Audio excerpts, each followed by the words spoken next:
প্রতিবাদী মাঠে আছি এবং এই আন্দোলন আমরা চালিয়ে যাচ্ছি, হয় টেলিভিশন জার্নালিস্টের ব্যানারে নয়তো আরইউজের ব্যানারে।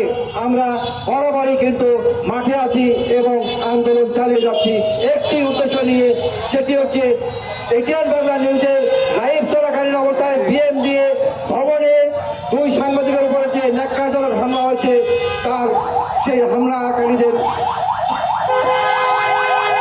গ্রেফতার ও বিচারের দাবিতে আমি একটি কথা বলতে চাই এবং দৃঢ় কণ্ঠে বলতে চাই, এই আন্দোলন নিয়ে নানাভাবে নানামুখী ষড়যন্ত্র চলেছে, অবাধভাবে চলছে, আমাদেরকেও কালি লেপন করার চেষ্টা চলছে, কিন্তু আমরা মাঠে আছি।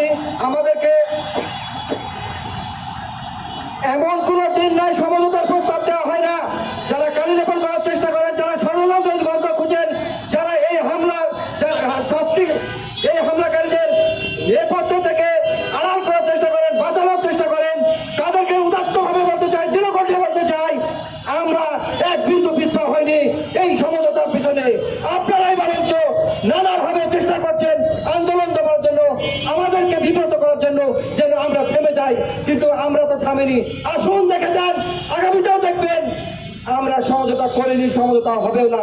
একটাই সমঝোতা হবে, ইডির অপসারণ, হামলাকারীদের শাস্তি। এর বাইরে কোনো সমঝোতা হবে না।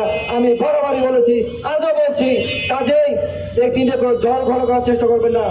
প্রয়োজনে মাঠে আসুন, আবারও বলি, আন্দোলন করতে চাইলে মাঠে আসুন, সমালোচনা করবেন, অবশ্যই মেনে নিব, কিন্তু কালি লেপন করার কাপ ভাঙা জবাব দেওয়ার জন্য আমি প্রস্তুত আছি। অন্তত আমি আবারও বলতে চাই, হামলাকারী যারাই হোক না কেন, ইডির অপসারণের দাবিতে আমরা আগামী রোববার আমরা আমাদের নিজেদের মধ্যে বৈঠক করব। আগামী সোমবার মঙ্গলবারের মধ্যে বড় ধরনের কর্মসূচি দেব। এই ইডিকে আগামী 15 দিনের মধ্যে পদত্যাগ না করা পর্যন্ত আমরা রাজের মাঠ থেকে দাঁড়িয়ে ফিরব না। এটি শেষ কথা আমার। এরপরে সমঝোতা হবে, সমঝোতা অবশ্যই হবে।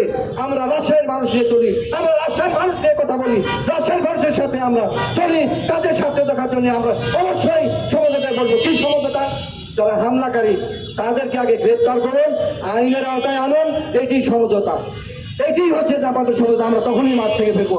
আর ইডিকে আবারও বলি, এই ইডিকে অপসারণ না করা পর্যন্ত কোনো সমঝোতা নাই, কোনো আন্দোলন থামবে না, ততদিনই চলবে যতদিন না এই হামলাকারীদের বিরুদ্ধে ব্যবস্থা নেওয়া হবে, এই ইডিকে অপসারণ না করা হবে।